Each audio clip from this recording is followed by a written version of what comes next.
heading to a direction that we wanted as the people who believes in electoral justice.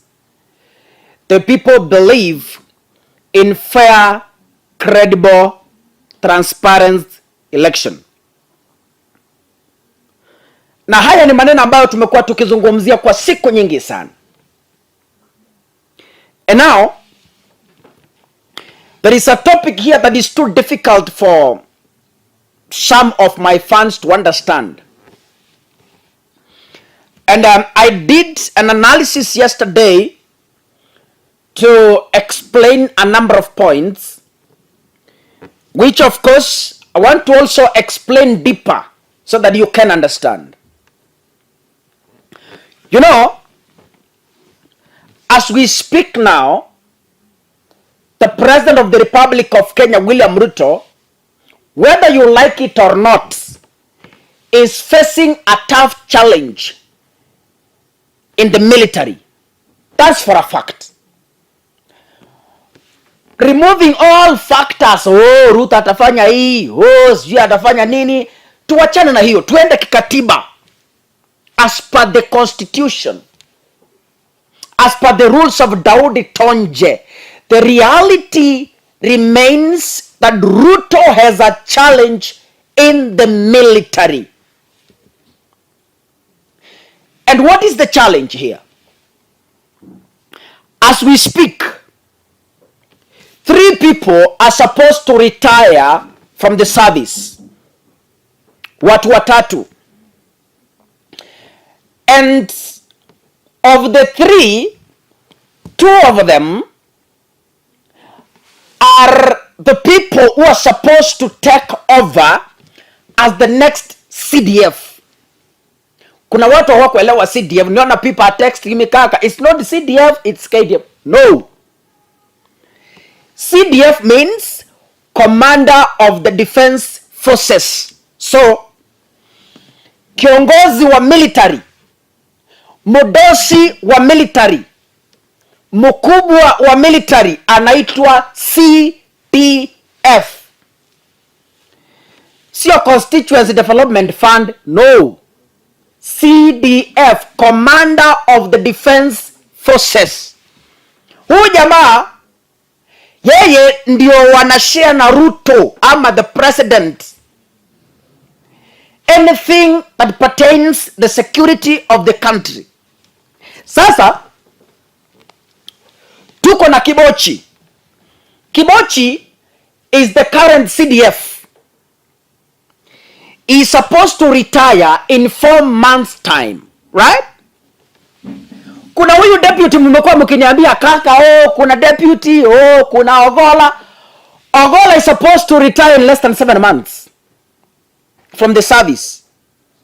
Because he has 1 year to retire, right? When he has 1 year to, you know, a CDF is supposed to retire at 62. Right? That's the Lieutenant General. Anafaa kuretire at 62 years. Wakati anafaa kuretire at 62 years, Kibochi has only 4 months to leave the service. Ogola is only 61 years. So tuseme, he has just a few months also to retire. Because by the time Kibochi is finishing 4 months, then Ogola will be remaining like, let's say, less than 6 months to go home. That means, alternatively, we can assume, although he is eligible as the deputy CDF, but we assume he is also set to retire. So it's like, as much as he's the one who is preferred, it's like he's not in the picture. A tough decision for William Ruto. Now, another man is Mohammed Badi. General Mohammed Badi. Mohammed Badi is 60 years old. You know, it's either kuna hapa kuna vitu viwili nataka uelewe. You retire either after serving a term of 4 years or you retire after attaining 62 years. What does this mean? If Mungu akuonekanie and you are appointed as a CDF and then you serve for a term of 4 years but still you are around 60 years, you retire because umemaliza your 4 terms, right? Or alternatively, you retire after attaining the age of 62. Now, in this line, Ruto has a tough option. For him, not even a tough option, because even if Kiboji is going home, even if Ogola is going home, even if Badi is going home, the next person in line is Omenda. Omenda is yet to be promoted to a general, to a lieutenant general, right?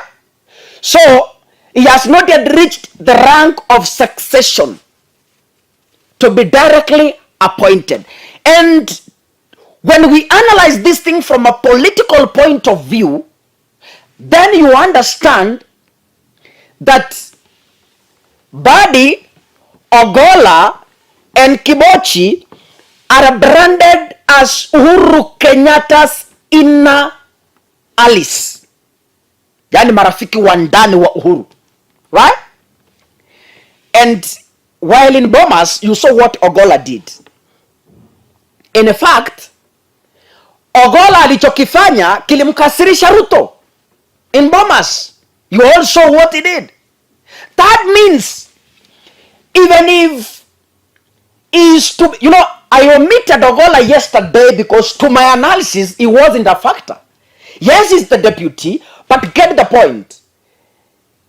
To my analysis yesterday, he wasn't a factor. Why? He is set to retire. Even if he is a deputy CDF, he is also set to retire. And again, what he did at Bomas anchored Ruto. And Ruto is a man of revenge. So when I was analyzing, I omitted Ogola because of those two factors. Right? That is why I stressed much on Badi. Badi qualifies, yes, but then what disqualifies him politically, alikuwa ni mtu wa karibu wa Uhuru Kenyatta. That is what looks like can disqualify him, right? Sasa niliona watu wengi mlilalamika kwa posti zangu, oh kaka hapana, tuko na Ogola. I knew what I was doing.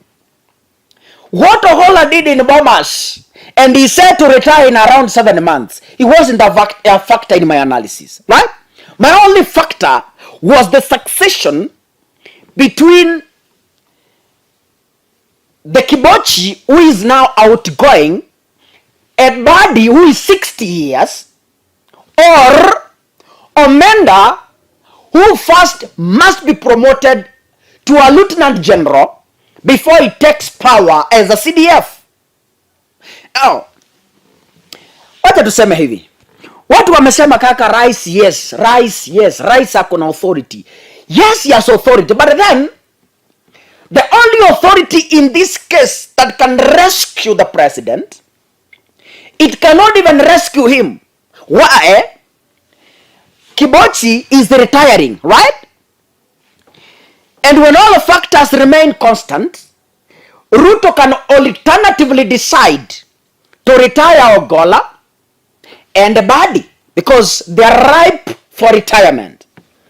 Then after retiring this, it means 3 will be gone. Kibochi, Ogola, and Badi. Now Ruto will only be dealing with Omenda. And still Omenda ni mtu ya huko. Are you getting this point? Ni mtu ya huko. So hata kama atakuwa promote, najua, let me tell you guys, as much as munasema kwamba These guys are doing the professional work. Loyalism comes first. And there's no president who will risk. Nilisikia watu wakisema kaka Ogolla si alifanyia. Yes, alifanyia Uhuru because he couldn't exit with Uhuru before his term comes to an end. Tuko pamoja? Now, the only tough option left for William Ruto is when Kibochi is retiring, Ruto can also retire Ogolla because he is ripe. He can also retire Badi. Waende wote nyumbani.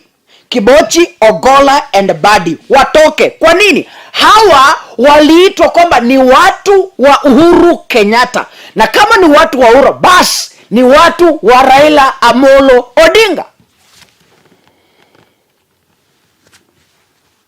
Sijui kama mnanielewa.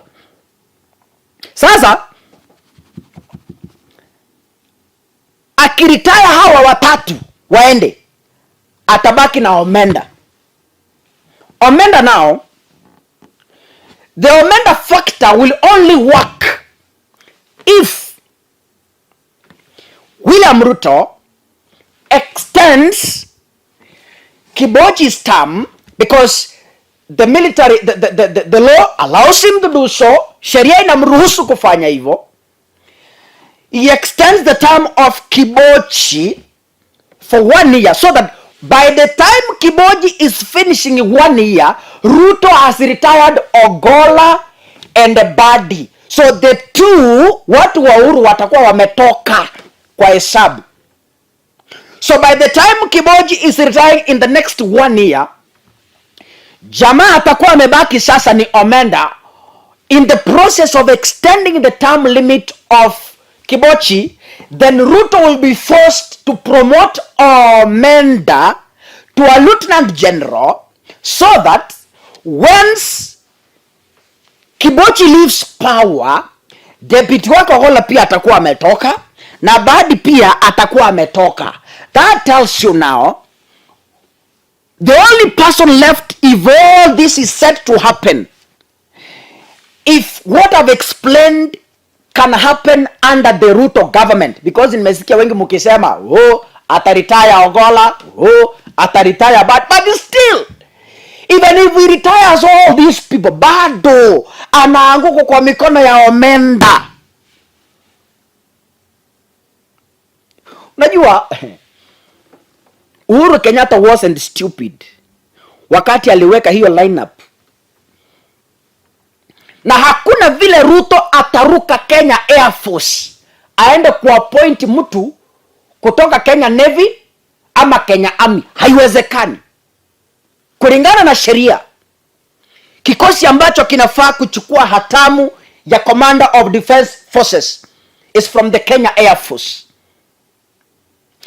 And these people, Kibochi is from the Kenya Air Force, Ogolla is from the Kenya Air Force, Badi also is from the Kenya Air Force, and even Omenda. So meaning, Ruto has no any other alternative than doing what I've said. A tough choice for the president. Nimesikia wengine mkisema atatuma kina Ogolla akuwe maambassador, atatuma kina Badi wakuwe ndio. Lakini hata kama atawatuma wakuwe maambassador wa retire, then bado ataanguka kwa mikono ya Omenda. Munaona mahali kizungumkuti ipo. But anyway, this is my opinion from a professional and a political point of view, because in the military you don't skip ranks. But then wanasema kwamba the president is the commander-in-chief. We will see. Sisi kazi yetu ni kumpatia macho tuone how he will be running the show. He runs the show without compromising the law. He runs the show without being a dictator. He runs the show as per the laid down rules and regulations in the military. So what we can do as of now Sisi hatuna uwezo, sisi hatuna nguvu. Umesikia vile huyu mzee alikuwa anasemanga, naitwa nani huyu, Francis Atwoli, sisi hatuna nguvu, sisi hatuna uwezo. Kazi yetu ni kumpa macho tuone how he will be running the show. Ladies and gentlemen, thank you so much, and I hope this has become very clear, and now you get the full point on what is happening. God bless you. See you in the next video. Asanteni sana.